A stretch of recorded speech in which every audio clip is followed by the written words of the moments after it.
สวัสดีครับผมแดนนะครับวันนี้นะครับแดนอยู่ที่สนามยิงปืนกลางดงนะครับหรือว่ากลางดง shooting range นะครับวันนี้ผมไม่ได้มาคนเดียวนะครับผมพาสาว FHM สุดเซ็กซี่สุดสวยคุณลูกหญิงมาด้วยครับลูกหญิงเย้สวัสดีค่ะสวัสดีครับลูกหญิงโอเค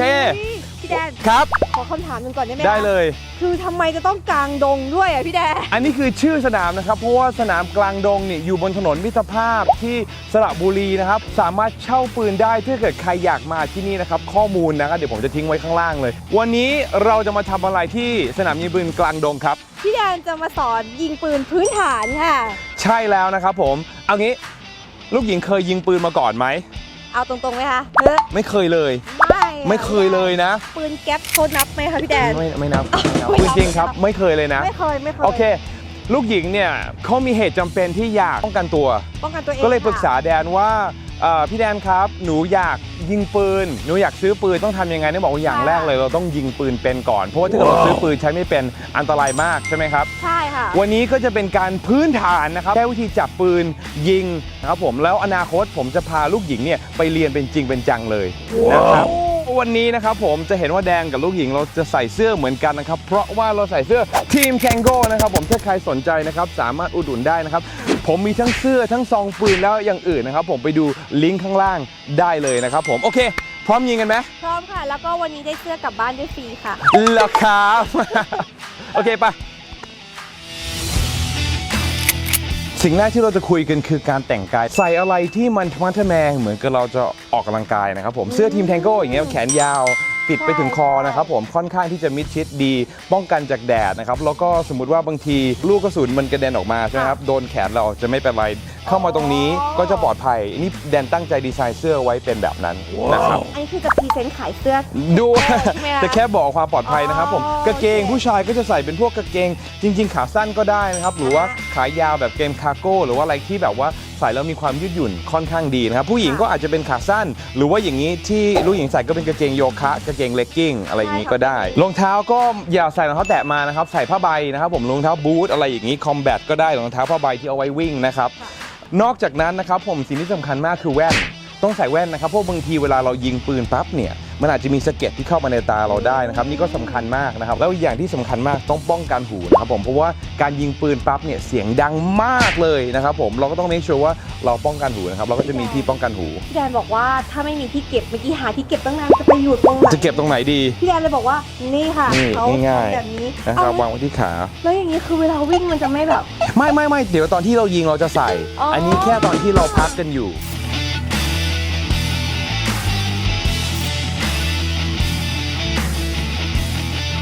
สิ่งที่สำคัญที่สุดเลยกับการใช้ปืนคือความปลอดภัยนะครับผมปลอดภัยเราต้องปลอดภัยมากๆเลยเดี๋ยวอันนี้ผมจะโชว์กับปืน Airsoft นะครับนี่ไม่ใช่ปืนจริงนะแต่ผมจะทำเหมือนกับว่าเป็นปืนจริงนะครับเคลียร์แล้วข้อแรกของปืนที่สำคัญมากเลยคือทุกครั้งที่เราหยิบปืนมาไม่ว่าเราจะมั่นใจขนาดไหนเราต้องคำนึงว่าปืนอันนี้มีกระสุนอยู่ตลอดเวลาไอ้ผมก็จะเช็คก่อนเลย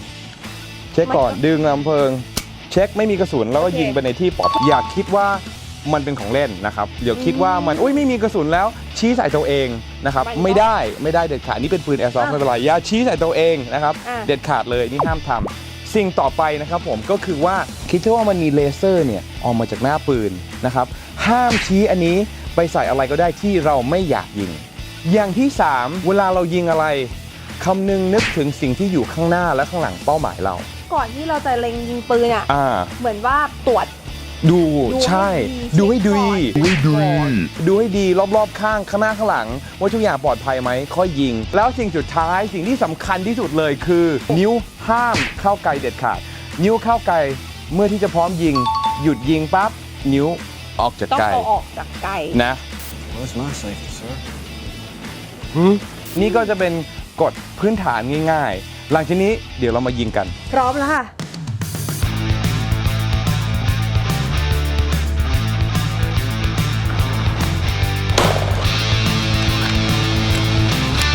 เรารู้กฎเกณฑ์แล้วพื้นฐานก็เป็นสิ่งที่สำคัญมากเลยอย่างแรกที่เราจะพูดถึงนะครับผมก็คือวิธีการยืนง่ายที่สุดเลยนะครับสำหรับแดนเนี่ยตัวตรงๆนะครับผมเข่างอนิดนึงนิดเดียวบางคนจะชอบให้ขาเท่ากันบางคนจะชอบให้ขาอยู่ข้างหลังนิดนึงตามที่ถนัด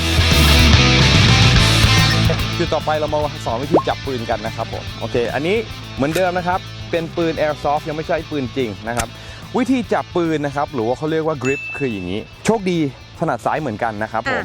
ก็คือเอามือซ้ายที่จับนะครับจับสูงที่สุดที่สามารถจับได้นิ้วอย่าเพิ่งเข้าไกลนะนิ้วอยู่ข้างนอกไกล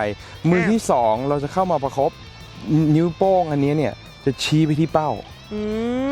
แล้วก็เราจะมาปิดนะหาปิดที่มันเป็นพลาสติกของปืนแล้วปิดให้หมดเลยแล้วก็เอามือยิงบีบเข้าไปนะครับผมมือเนี้ยจะบีบแรงมืออันนี้จะเป็นมือที่บังคับการถีบของปืนมันจะทำให้ปืนเนี่ยถีบแล้วก็กลับมาถีบแล้วกลับมาเป็นแรงเหมือนกระแทกใช่ไหมคะเวลาที่เรายิงไปมันที่ยิงครับมันจะอยากไปอย่างนี้มือเนี้ยจะบังคับให้ปืนมันไม่ไปโอเคงั้นเดี๋ยวลองจับปืนอันนี้เป็นปืน Airsoft เหมือนเดิมนะครับลองจับดูโอเคจับที่สูงที่สุดจุดนี้คือจุดพักนิ้วมืออีกอันนึงมันทับเข้าไปแล้วก็ชี้ไปที่เป้าเข้าไปไม่นิ้วโป้งชี้ไปที่เป้าแล้วก็เอามือตรงออกไปมองออกไปมองตรงออกไปแดนชอบให้ตรงเนี้ยเป็นสามเหลี่ยมมันจะเป็นการขยับตัวที่ค่อนข้างดีนะอนาคตเดี๋ยวจะมีการขยับตัวได้แนะนำเขาเรียกว่าท่า isosceles เป็นสามเหลี่ยมนะเดี๋ยวผมทำให้ดูนะครับก็คือออกมาปั๊บเนี่ยมันเป็นสามเหลี่ยมเลยเห็นไหมพี่เป็นสามเหลี่ยมเลยพี่จะขยับซ้ายขยับขวาถอยหลังเดินหน้าได้หมดเลยนะครับอย่างนี้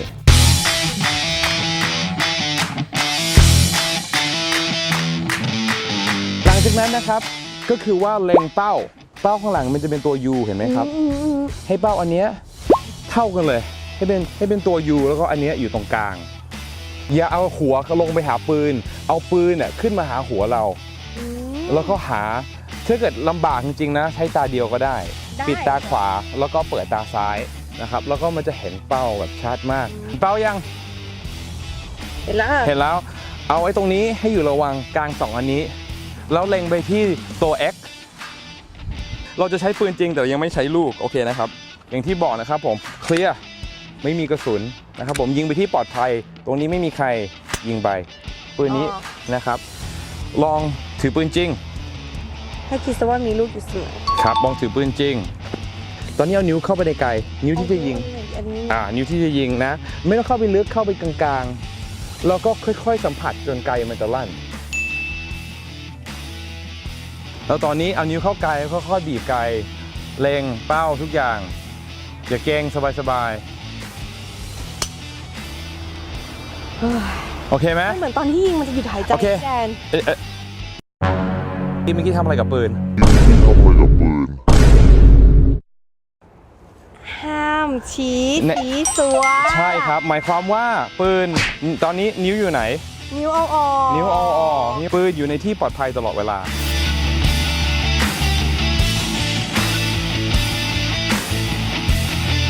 ใส่หูใส่ตาตอนนี้มีกระสุนแล้วนะครับไม่ต้องกลัวไม่ต้องหนีปืนแล้วเหมือนเดิมทุกอย่างพร้อมแล้วยิง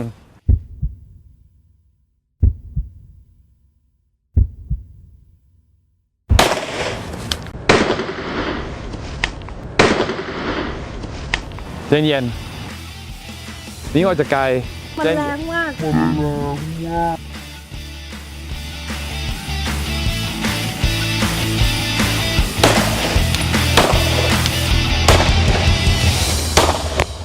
โอเคจะลองยิงต่ำหมดนะครับที่เดิมที่เดียวยิงต่ำหมดลองใหม่ออกใหม่พร้อมแล้วเข้าไกลแล้วก็ยิงได้เลยครับโอเคหยุด เห็นยังสิ่งที่เกิดขึ้นเมื่อกี้โอเคเราจะแก้ปัญหานี้มีลูกไหมไม่มีครับที่ได้ตั้งใจแกล้งเมื่อกี้โอเคไหมโอเคนะเอาใหม่ละนี่มีลูกแล้วตั้งใจโอ้โหตั้งใจอันนี้มีลูกแล้ว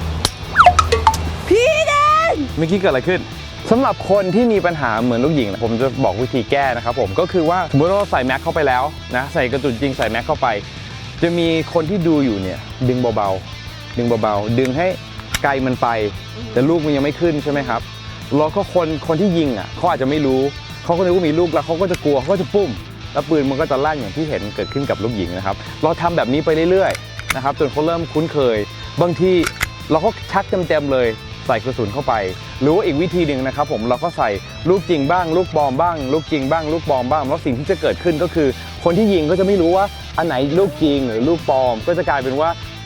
ต้องแบบบังคับตลอดเวลานะครับอันนี้ก็จะเป็นวิธีที่ฝึกไปเรื่อยๆเดี๋ยวก็จะสามารถที่จะแก้ปัญหานี้ได้เดี๋ยวตอนนี้เราจะมาทำการชักปืนนะครับผมเพราะว่าการชักปืนนี่เป็นสิ่งที่สำคัญมากเลยทำยังไงสเต็ปแรกก็คือ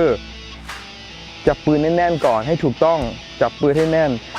1ปั๊บขึ้นมาออกจากซองแล้วก็ชี้ไปที่เป้านั่นคือ2แล้วก็3เนี่ยคือที่เราตบมือลองตบมือนี่คือจุดที่มือ2มือเราจะมาเจอกันนะคือ1 2 3เนี่ยปืนมันเหมือนตบมือมาเจอกันละแล้ว4ผลักออกได้0ปั๊บยิงนะพี่จะนับช้าๆให้ดูนะครับ1 2 3 4โอเคลูกหญิงลองทำดู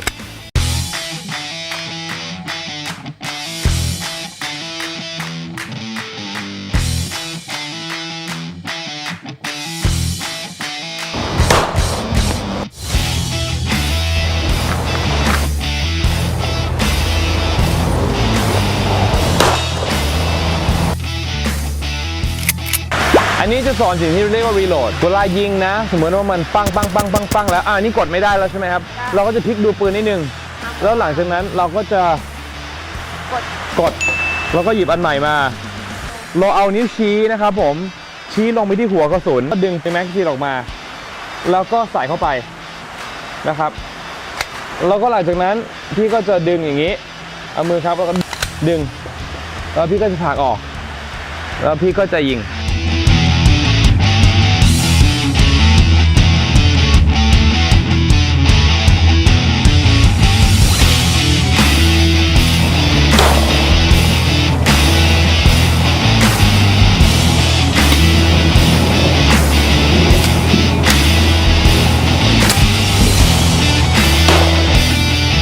รีโหลด